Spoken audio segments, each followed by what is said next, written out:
السلام علیکم ورحمۃ اللہ وبرکاتہ۔ الحمد للہ رب العالمین والعاقبۃ للمتقین والصلاۃ والسلام علی رسول الکریم۔ محترم حضرات، آج جمعہ ہے اور 13 رمضان المبارک 1441 ہجری بمطابق 7 اپریل 2020۔ سوالات کو 2 حصے میں تقسیم کیا گیا ہے۔ پہلا حصہ زکوٰۃ سے متعلق ہے، دوسرا حصہ عام سوالات ہے۔ تو پہلے حصے پر سب سے پہلے بات کرتے ہیں۔ پوچھا گیا ہے کہ میری ایک دکان ہے تو میں دکان پر زکوٰۃ کس طرح نکالوں۔ میں تمام دکان والوں کو ایک فارمولہ بتا دیتا ہوں۔ آپ کی جس چیز کی بھی دکان ہو، سپر مارکیٹ ہو، مال ہو، یا ایک جویلری کی دکان ہو، یا آرٹیفیشل کسی بھی چیز کی دکان ہو، یہ آپ دیکھیں کہ ہماری دکان میں جس دن آپ نے طے کیا ہے کہ مجھے زکوٰۃ دینی ہے، اس دن یہ دیکھیں کہ ہماری دکان میں مال کتنا ہے۔ مثال کے طور پر 5 لاکھ کا مال ہے۔ پھر یہ دیکھیں کہ میں جہاں سے مال اٹھاتا ہوں مجھے کتنا قرضہ دینا ہے، واپس کرنا ہے۔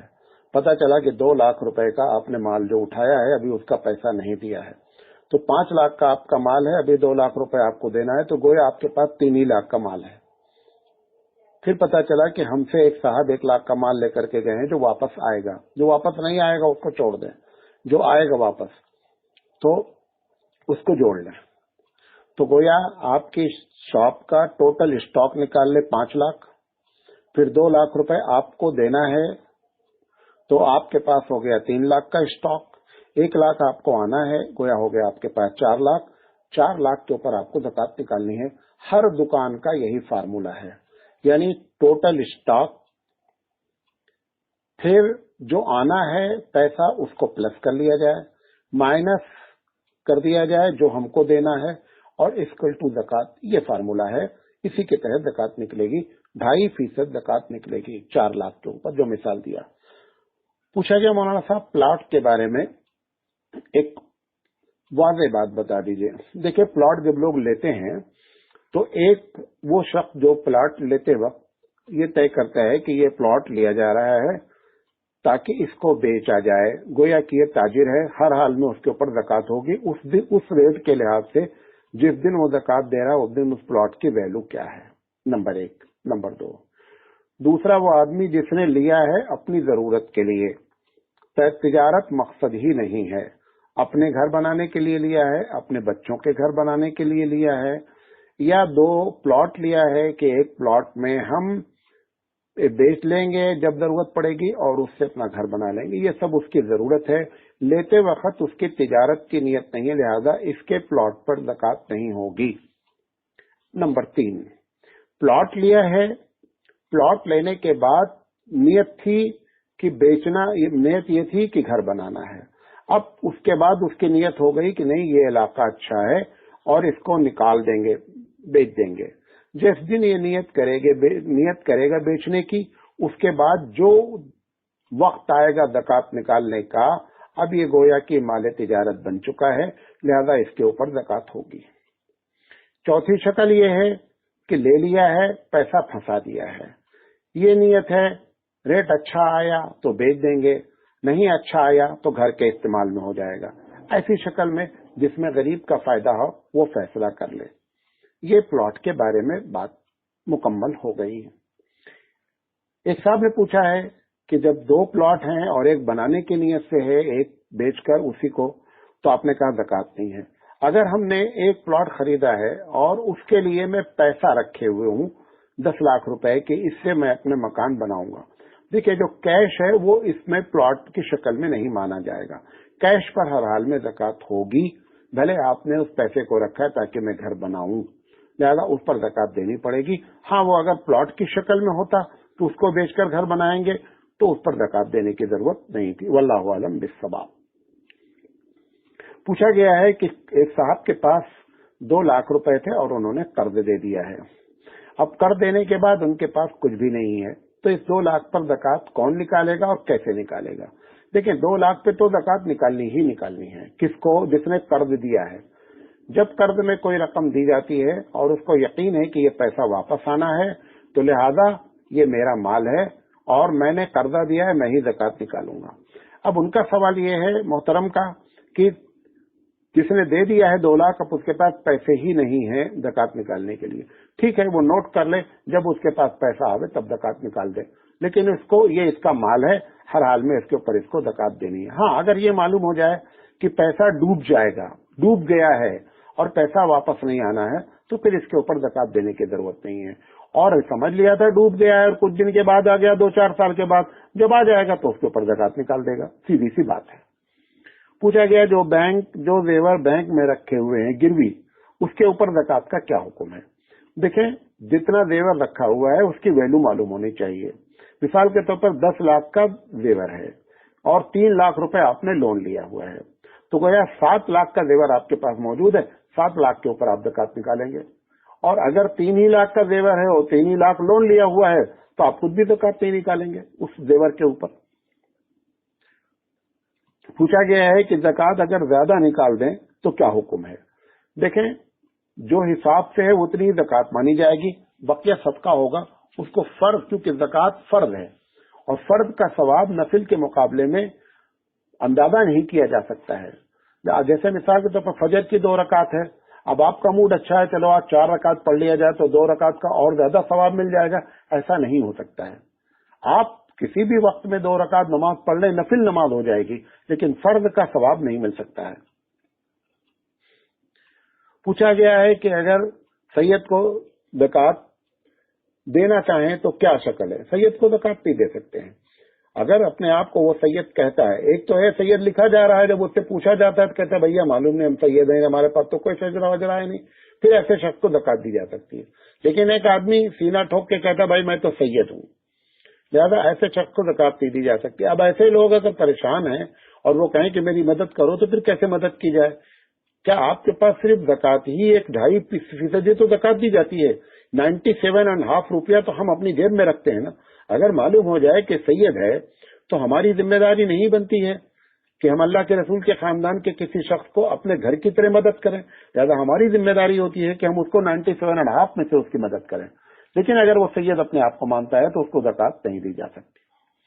पूछा गया मेरे पास 2 गाड़ी है, मैंने लोन लेकर के लिया था, अब लोन क्लियर हो गया है और वही दोनों गाड़ी से मतलब उसी से हम कमाते खाते हैं, तो दोनों गाड़ी की जो वैल्यू है उसके ऊपर ज़कात होगी कि नहीं। ये बात याद रखें, ये रेंट कार या इस किस्म के जितने बिजनेस होते हैं, जो गाड़ी रोड पर चल रही है उसके ऊपर कभी ज़कात नहीं होती है। जैसे मिसाल के तौर पर किसी आदमी पास ट्रक है, 4 ट्रक 10 ट्रक जो भी है, ट्रक की वैल्यू पर ज़कात नहीं होगी। ट्रक से जो आमदनी हो रही है, साल भर में बैठ करके देखा जाएगा कि 10 ट्रक से कितनी आमदनी हुई और आमदनी होने के बाद खर्चा पानी कितना हुआ, अब मेरे हाथ में बचा कितना है।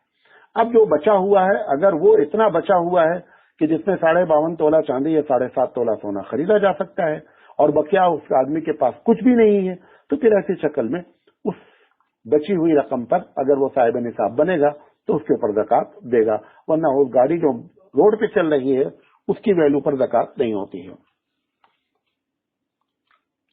पूछा गया कि कर्ज के ऊपर ज़कात का क्या हुक्म। अभी बताया मैंने कि कर्ज जो है जिसको दिया है, अगर यकीन है कि पैसा वापस आएगा तो ज़कात हम ही को देनी है जिसने कर्ज दिया है, और अगर यकीन कामिल है कि पैसा डूब गया है तो ज़कात देने की जरूरत नहीं है।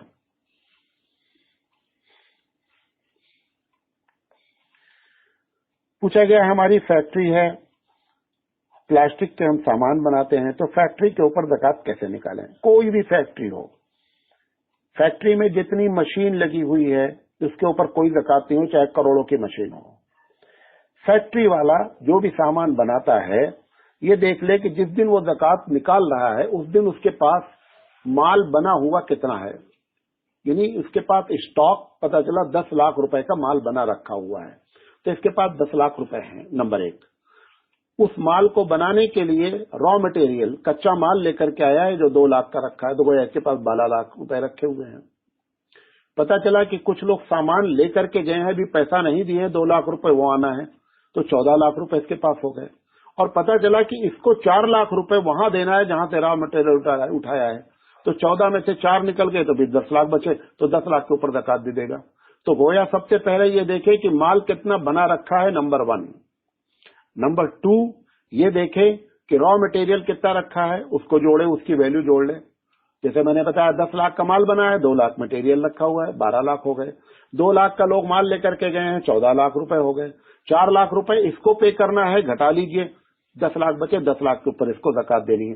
सारी फैक्ट्री का यही नज़्म है। पूछा गया है कि मैं साहिब निसाब हूं, मेरे पास 7.5 तोला सोना है, मगर अभी मेरे पास पैसे नहीं है ज़कात देने के लिए लॉकडाउन की वजह से, तो क्या मैं रमजान के बाद ज़कात दे सकती हूँ? भाई देखें, एक आदमी से आपने वादा किया कि मैं आपका कर्जा रमजान में दूंगा, रमजान खत्म हो गया तो कर्जा तो नहीं खत्म हुआ ना, आप आगे आपको देना है कर्जा। तो अगर रमजान में आपके पास कैश पैसे नहीं थे, तकवे का तो तकादा ये था कि गोल्ड बेचा जाता और ज़कात दी जाती, देखा जाए तो, क्योंकि gold is cash, gold cash है। ज्यादा चलो वो नहीं किया, तो आप नोट कर लें कि मेरे ऊपर ज़कात ड्यू है, जब आपके पास पैसा आ जाए आप ज़कात अदा कर दें। रमजान में ही ज़कात अदा करना कहीं कुरान हदीस में नहीं लिखा हुआ है। पूछा गया मौलाना साहब हज के बारे में ये सुनाई पड़ रहा है कि अब इस साल हज नहीं होगा, तो जिन लोगों ने हज की कीमतें, हज के पैसे जमा कर रखे हैं, उस जमा पैसे पर ज़कात होगी या नहीं? उस पर ज़कात होगी।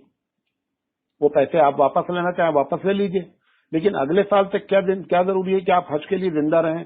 लिहाजा अब वो पैसे आपके पास कैश हैं और उसके ऊपर आपको ज़कात देनी है। पूछा गया है कि बात चीजें घर में जेवरात माएँ जो है वो बच्चों के नाम बच्चियों के नाम रख देती हैं, इसके ऊपर कौन ज़कात अदा करेगा? अगर माँ ये समझती है कि ये बच्चे का है और बच्चा ही इसका मालिक है, तब तो उसके ऊपर ज़कात नहीं है। लेकिन अगर महज बच्चे के नाम पर है, मालिक माँ है, कि अगर कोई इमरजेंसी आ गई, वैसे तो वो उसको नहीं खर्चा करती, लेकिन कोई इमरजेंसी आ गई तो वो समझती है कि मैं इसको खर्चा कर सकती हूँ, इसका मतलब माँ ही मालिक है, लिहाजा माँ उसके ऊपर ज़कात अदा करेगी। और अगर वो समझती है कि मैं किसी भी शक्ल में इसको नहीं खर्चा कर सकती हूँ, तो फिर ऐसे शक्ल में उसके ऊपर ज़कात नहीं देगी। पूछा गया कि किस्त पर लोन लिया गया है, मिसाल तौर पर घर बनाया है, 15 साल के लिए लोन ले लिया है, अब ज़कात निकालना है तो वो लोन को माइनस करेगा या नहीं? एक साल में 1,20,000 रुपए वो किस्त भरता है।